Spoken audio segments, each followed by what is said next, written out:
जब हम किसी ऐसी केस फाइल को पढ़ते हैं ना जहां एक इंसान लगातार गालियां दे रहा है या रात रात भर फोन की स्क्रीन से चिपका रहता है, हाँ, और पढ़ाई या काम से जी चुराता है, बिल्कुल, और बाहर सोसाइटी में जिसका उठना बैठना लगभग खत्म हो चुका है, तो दिमाग में खुद ब खुद एक ऐसे 25-26 साल के भटके हुए अडल्ट की तस्वीर बन जाती है। सही बात है। एक ऐसा इंसान जिसे शायद समाज ने नकार दिया है और वो अपनी आदतों तले दब गया है। एग्जैक्टली।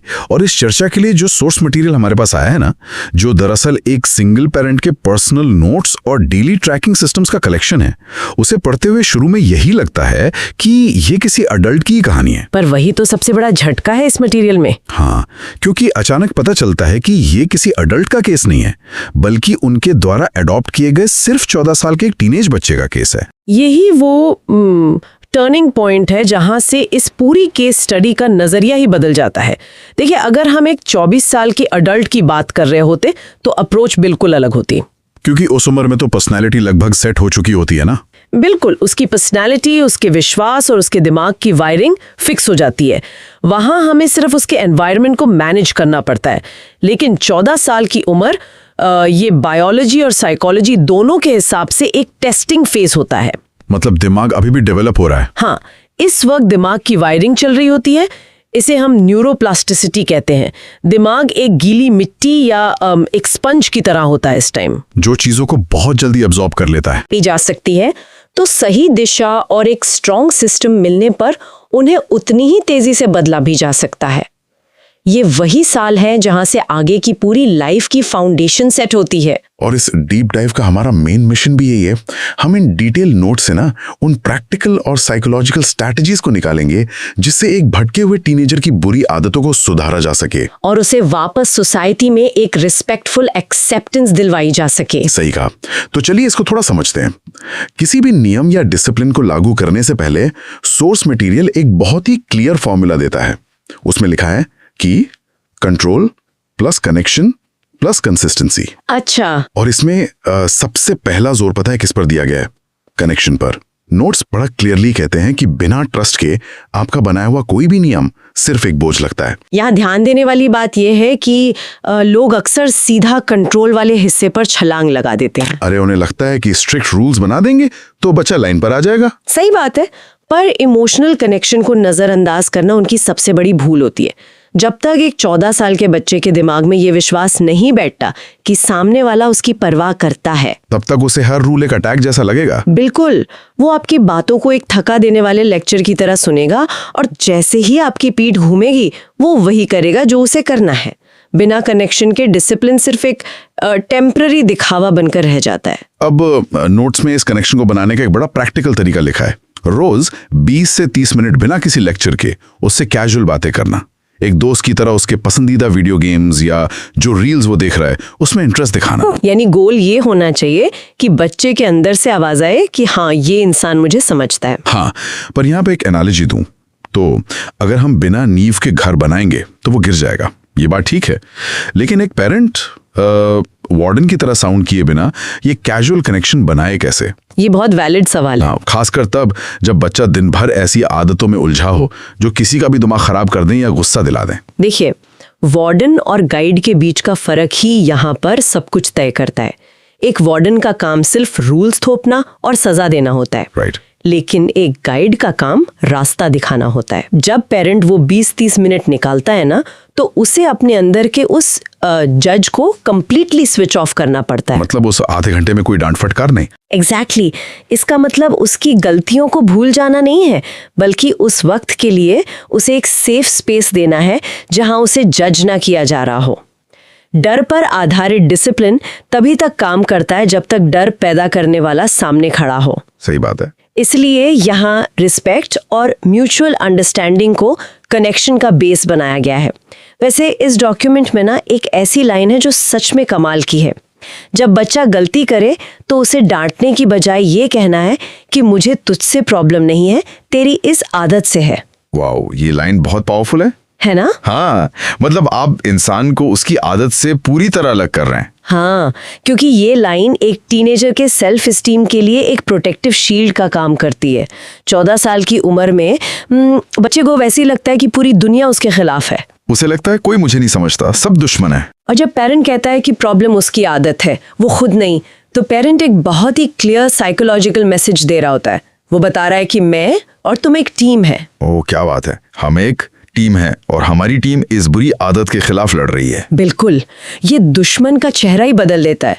दुश्मन अब पेरेंट नहीं बल्कि वो आदत बन जाती है। अच्छा, तो यहाँ तक फाउंडेशन बन गई, ट्रस्ट एस्टैब्लिश हो गया, लेकिन मटेरियल में आगे एक बड़ी क्लियर वार्निंग दी गई है जहां से चर्चा का एक नया फेज शुरू होता है। वो क्या है? वार्निंग ये है कि खाली दिमाग इक्वल्स गलत आदत फैक्ट्री। मतलब एक बार कनेक्शन बन गया तो उस खाली दिमाग को एक नया रास्ता देना पड़ता है। बिना किसी सॉलिड फ्रेमवर्क के आपका कनेक्शन सिर्फ दोस्ती बनकर रह जाता है, वो गाइड नहीं कर पाता। हम आदतों को ठीक करने चले थे, पर नोट्स कहते हैं कि इन्हें सिर्फ हटाया नहीं जा सकता, इन्हें रिप्लेस करना पड़ता है। मैकेनिक्स ऑफ चेंज दरअसल इसी पर निर्भर करते हैं।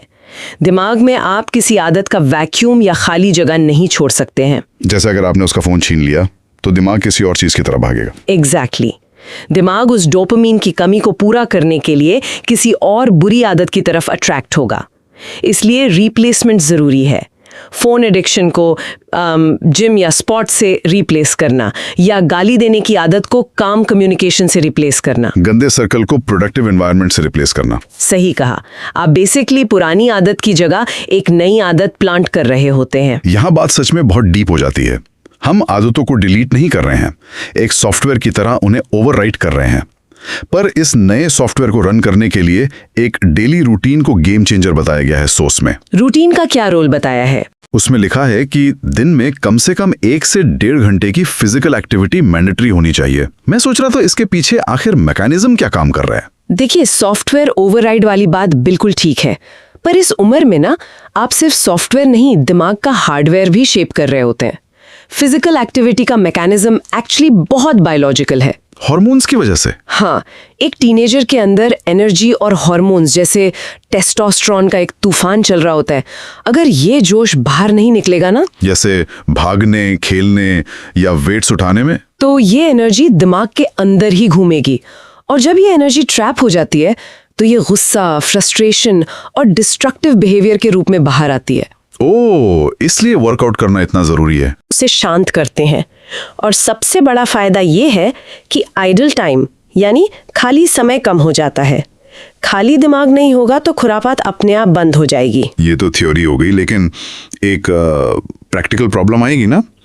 टीनेजर्स तो बाउंड्रीज टेस्ट करने के लिए ही बने होते हैं। क्या हो जब ये सिस्टम क्रैश हो जाए? अगर वो सीधा बोल दे कि मुझे नहीं जाना जिम या मुझे फोन अभी यूज करना है, मैं रूटीन नहीं मानूंगा, तब पेरेंट क्या करें? यहीं पर सोर्स मटेरियल की एक बेहद स्मार्ट साइकोलॉजिकल स्ट्रैटेजी सामने आती है, जिसे उन्होंने चॉइस इल्यूजन का नाम दिया है। चॉइस इल्यूजन, ये कैसा काम करता है? जब दिमाग पर कोई चीज जबरदस्ती थोपी जाती है तो उसका नेचुरल रिएक्शन बगावत होता है।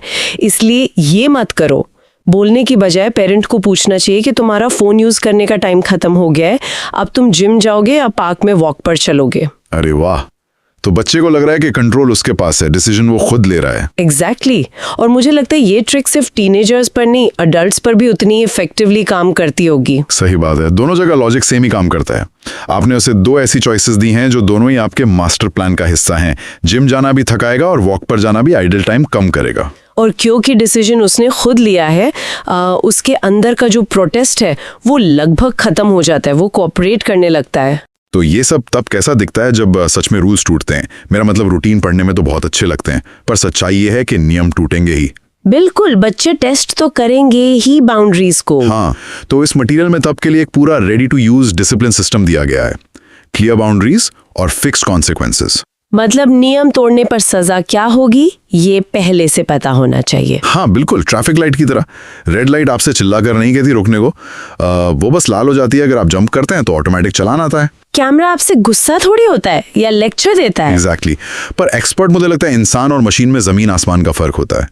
पेरेंट के लिए गुस्सा रोकना सबसे बड़ा चैलेंज है। यही सबसे बड़ा पॉइंट है। इस सिस्टम की कामयाबी इसी पर टिकी है कि सजा अचानक दिया गया, कोई सरप्राइज नहीं होनी चाहिए। अगर 14 साल के बच्चे को पता ही नहीं कि लिमिट कहाँ पर है, तो वो हर रोज उस लिमिट को पुश करके देखेगा। हाँ, तभी तो नोट्स में फोन के लिए क्लियर नियम है। जैसे फोन बेसिक राइट नहीं है, एक रिवॉर्ड है। अगर रात 10 बजे फोन जमा करना है और बच्चा चुपके से चलाता पकड़ा जाए तो अगले दिन पूरा 24 घंटे का बैन। बिना किसी चिल्ला चोट के? बिल्कुल, पेरेंट की तरफ से कोई लंबा भाषण नहीं, सिर्फ एक शांत एक्शन। और पता है, बदतमीजी के लिए तो 0 टॉलरेंस पॉलिसी है। पर उसको हैंडल करने का तरीका क्या बताया गया है? तरीका बहुत अलग है। अगर बच्चा गुस्से में गाली दे तो पेरेंट को पलटकर चिल्लाना नहीं है, बल्कि समझाना है कि ऐसे बोलने से तू छोटा लगता है। और अगर वो फिर भी ना रुका तो पनिशमेंट ये है कि 15 मिनट के लिए उससे कम्युनिकेशन कट ऑफ कर दो, इग्नोर करो। जिसे साइकोलॉजी में साइलेंट प्रेशर का नाम दिया जाता है। हाँ, ये साइलेंट प्रेशर कितना इफेक्ट करता है? बहुत ज्यादा। देखिए, जब आप रिएक्ट करते हैं, चिल्लाते हैं, तो ध्यान दीजिए कि आप बच्चे को वो अटेंशन दे रहे हैं जो उसका दिमाग चाहता है, भले ही वो डांट खाने वाला टेंशन हो। बिल्कुल। पर जब आप एकदम शांत हो जाते हैं और आई कांटेक्ट तोड़ देते हैं तो बच्चा अकेला पड़ जाता है। उसे अपनी ही चिल्लाती हुई आवाज सुनाई देती है। उसे एहसास होता है कि गाली देने से जीत नहीं, आइसोलेशन मिलती है। ये शांति गुस्से से 1000 गुना भारी होती होगी। एग्जैक्टली। और मुझे लगता है कि झूठ पकड़े जाने पर भी इसमें कोई अच्छी स्ट्रैटेजी होगी, क्योंकि झूठ बोलना बहुत कॉमन है इस उम्र में। ओ, झूठ वाली स्ट्रैटेजी तो मेरी फेवरेट है। इसमें आमतौर पर तो पेरेंट्स आग बबूला हो जाते हैं ना ऐसी झूठ पकड़े जाने पर यहाँ नोट्स कहते हैं कि पेरेंट को कहना चाहिए कि मुझे तेरी गलती से प्रॉब्लम नहीं है, प्रॉब्लम तेरे इस झूठ से है। अच्छा। ट्रिक ये है कि अगर बच्चा सच बोल दे तो उसकी पनिशमेंट आधी कर दो, लेकिन अगर वो झूठ पर अड़ा रहे और बाद में पकड़ा जाए तो पनिशमेंट डबल। अरे, ये तो बच्चे के अंदर का एक तरह का अकाउंटेंट्स जगा रहा है। सही में, क्योंकि आप उसे अच्छाई बुराई पर भाषण नहीं दे रहे, बल्कि प्रैक्टिकल यूटिलिटी सिखा रहे हैं। इस उम्र में बच्चे मोरालिटी से ज्यादा ना मैथ्स समझते हैं, कॉज और इफेक्ट। वो कैलकुलेट करेगा कि सच बोलने में नुकसान कम है और ऐसे ही सच बोलना उसकी आदत बन जाएगा। लेकिन इस पूरे सिस्टम को चलाने के लिए पेरेंट के रूल्स भी तय होने चाहिए। हाँ ना, एक सबसे बड़ा गोल्डन रूल इसमें दिया है कि पब्लिक में यानी किसी और के सामने बच्चे की इंसल्ट कभी मत करो। पब्लिक इंसल्ट तो वैसे भी किसी भी रिश्ते के लिए जहर होती है। ये पब्लिक इंसल्ट वाला पॉइंट सबसे बड़ा ट्रिगर है जो सारी मेहनत पर पानी फेर सकता है। जब आप किसी को सबके सामने जलील करते हैं ना, तो उसकी सेल्फ रिस्पेक्ट तोड़ देते हैं और जिसके पास खोने के लिए कोई इज्जत नहीं बची वो पूरी तरह रेबेल बन जाता है और तब बच्चा बिल्कुल काबू से बाहर हो जाता है। सही बात है। एक समझदार पेरेंट अकेले में कामली समझाता है, लेकिन दुनिया के सामने अपने बच्चे की ढाल बनकर खड़ा होता है। तब बच्चे का ट्रस्ट अटूट हो जाता है, क्योंकि उसे पता होता है कि ये इंसान मेरी इज्जत बचाता है। चलिए, तो घर के अंदर की सिचुएशंस तो हमने मैनेज कर ली, रूटीन बन गया, बाउंड्री सेट हो गई, पर शुरुआती मकसद याद है? सोसाइटी और रिलेटिव्स उस बच्चे को वापस एक्सेप्ट करें, ये टारगेट था। हाँ, एक घर के अंदर आई हुई तब्दीली को पब्लिक इमेज में कैसे बदला जाए। बिल्कुल। इसके लिए सोर्स मटेरियल में एक बहुत ही स्ट्रक्चर्ड 90 दिन का मास्टर प्लान दिया हुआ है। 90 दिन का प्लान? हाँ, ये 3 फेजेस में है। मैं पढ़ रहा था इसको, और फेज 1 शुरुआती 30 दिन का है, जिसे कंट्रोल और स्टेबिलिटी कहते हैं। यहाँ पेरेंट्स स्ट्रिक्ट गाइड है, इमोशनल चेंज पर ज्यादा फोकस नहीं है, बस रूटीन फॉलो करवाना है। ये शुरुआती 30 दिन सबसे मुश्किल होते होंगे, क्योंकि रेजिस्टेंस यहीं सबसे ज्यादा होती है। हाँ, पर मैं थोड़ा यहाँ पुश बैक देना चाहूंगा। नोट्स में लिखा है कि फेज 2 यानी दिन 31 से 60 के बीच पेरेंट अचानक एक स्ट्रिक्ट गाइड से मेंटर बन जाता है। क्रिटिसिज्म कम और एनकरेजमेंट ज्यादा। पर क्या एक पेरेंट अचानक से स्विच फ्लिप करके मेंटर बन सकता है इतनी जल्दी? देखिए, स्विच अचानक फ्लिप नहीं होता, ये एक बड़ा ऑर्गेनिक ट्रांजिशन होता है। 30 दिन लगातार एक रूटीन फॉलो करने के बाद बच्चे के दिमाग से पहली लेयर का गुस्सा उतर जाता है। उसकी एनर्जी अब जिम में निकल रही है, आइडल टाइम बचा नहीं है। तो बच्चा थोड़ा शांत और रिसेप्टिव हो जाता है। एग्जैक्टली। जब वो शांत होता है तब पेरेंट अपना स्ट्रिक्टनेस का मास्क उतारकर एक मेंटोर बन सकता है। और उसके बाद जब फेज 3 आता है, यानी आखिरी 30 दिन, तब पेरेंट एक सपोर्ट सिस्टम बन जाता है। कंट्रोल कम और ट्रस्ट सादा, क्योंकि अब दिमाग एक नए रास्ते पर चलने का आदी हो चुका है। इसके आगे सोसाइटी एक्सेप्टेंस के लिए एक बड़ी हैरान करने वाली 15 दिन की ट्रिक दी गई है नोट्स में। क्या ट्रिक है वो? उसमें लिखा है कि बच्चे को सिखाना है कि वो हर पड़ोसी या रिलेटिव को देखकर नमस्ते बोले, साफ कपड़े पहने, थोड़ा स्माइल करे और छोटी मोटी मदद कर दे लोगों की। अच्छा, बेसिक एटिकेट यानी। हाँ, पर मुझे ना ये किसी PR कैंपेन की तरह लग रहा है। एक गुस्से वाला रेबेलियस टीनेजर अचानक बाहर जाकर अंकल आंटी को नमस्ते क्यों करेगा? ऐसा नहीं लग रहा जैसे हम लोग बस लोगों को दिखाने के लिए एक फेक इमेज बना रहे हैं? देखने में ये बिल्कुल फेक या PR कैंपेन जैसा ही लगता है। शुरू में उस बच्चे के लिए भी ये पूरी तरह फेक ही होता है। वो तो बस नियम मान रहा होता है। लेकिन यहाँ हमें फीडबैक लूप को समझना होगा। फीडबैक लूप वो क्या होता है? सोचिए, एक पड़ोसी जो उस बच्चे को हमेशा गुस्से में देखने का आदी है, उसके सामने अचानक वो नहा धोकर स्माइल करके नमस्ते करता है। पड़ोसी का पहला रिएक्शन क्या होगा? वो तो बुरी तरह चौंक जाएगा कि इसको क्या हो गया। और उसका अगला रिएक्शन होगा मुस्कुराना और उसे वापस इज्जत के साथ जवाब देना। वो उस बच्चे को पहली बार रिस्पेक्ट वाली नजर से देखेगा। ओह, समझ गया आप। सोसाइटी के पॉजिटिव रिएक्शन को यूज कर रहे हैं बच्चे को बदलने के लिए। बिल्कुल।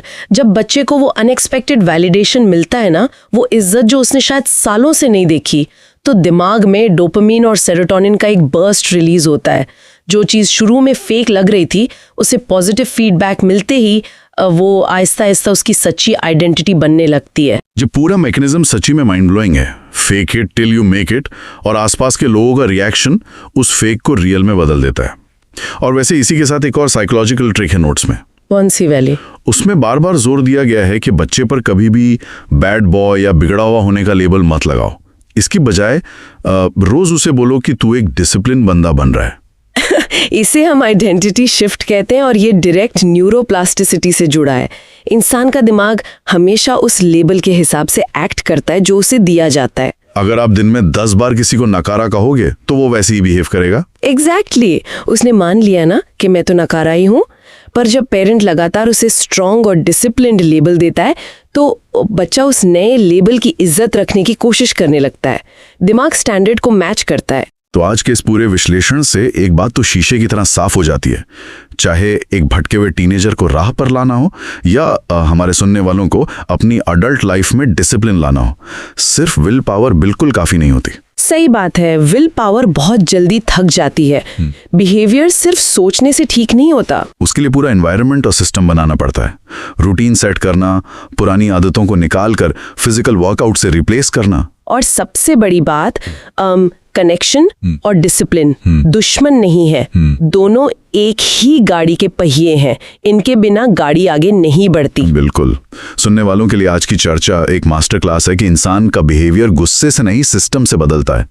पर एक्सपर्ट्स इस पूरे प्रोसीजर में पेशेंस का भी तो बहुत बड़ा रोल है ना। सबसे बड़ा रोल ही पेशेंस का है। माइंडसेट की रीवायरिंग कोई ओवरनाइट जादू तो है नहीं। इसमें महीने लगते हैं और ऐसी स्टेजेस आती हैं जब लगता है सब वापस बिगड़ गया, जिसे रिलैप्स कहते हैं। हाँ, वहाँ हिम्मत टूटने लगती होगी। पर अगर फाउंडेशन मजबूत हो ना, तो वापसी उतनी आसान होती है। सही बात है। तो आज की इस डीप डाइव को समेटते हुए मैं चाहूंगा कि आप सब उस ट्रैफिक लाइट वाले कॉन्सिक्वेंस और पीआर कैंपेन वाले फीडबैक लूप पर जरूर विचार करें। और इन सब के साथ एक बड़ा सवाल भी अपने साथ लेकर जाएं। हाँ, वही मैं कहने वाला था। एक गहरा सवाल जो इस केस स्टडी ने उठाया है वो ये है कि अगर हम किसी इंसान को, चाहे वो दोस्त हो, कोवर्कर हो या बच्चा, उसके आज के बुरे व्यवहार पर जज करने की बजाय उसे वैसा ट्रीट करें जैसा हम उसे बनना देखना चाहते हैं, उस पर एक पॉजिटिव लेबल लगाएं, तो क्या हम समाज के नेगेटिव लेबल्स को उसकी ताकत में नहीं बदल सकते? और क्या कहीं हमारा ही हार्श व्यवहार तो दूसरों को बुरा बनने पर मजबूर नहीं कर रहा? क्या बात है। इस सवाल को जरूर अपने साथ रखिएगा और इस पर अकेले में विचार कीजिएगा। आज की चर्चा यहीं खत्म करते हैं।